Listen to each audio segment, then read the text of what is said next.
Can you pronounce the TH sound in English? Quite possibly, it's very difficult for you. And if this is the case, I'm here to tell you that it doesn't matter. Now, the th sound doesn't exist in very many languages, and that's why it's one of the most difficult sounds in English. But it's also one of the least important to master.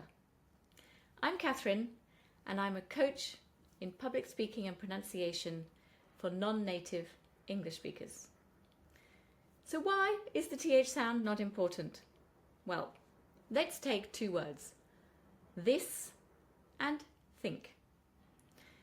Now, many accents of native English speakers will not pronounce this as TH.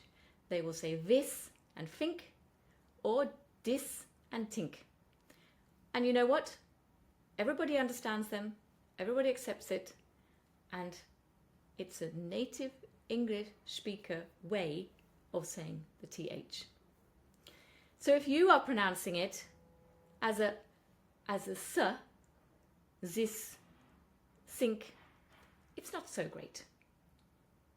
In terms we can understand, but it doesn't sound so great. So if you can change that to this, think, or this, think, it will be better. And of course, if you really want to change it to the th, that's great. And let me show you how to do it. So to make the th sound, you can practice by exaggerating. You need to put your tongue between your teeth. This, think. Practice with your tongue sticking right out. This, think. Between your teeth. There's another one. The more you practice, the easier it will be. And eventually your tongue won't stick right out. This, think. You don't see my tongue.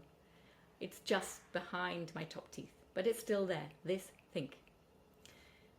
So keep practicing and eventually it will become automatic. But just know that it's not obligatory, and if you don't pronounce the th sound, it's fine. A lot of non-native speakers do not pronounce it as th.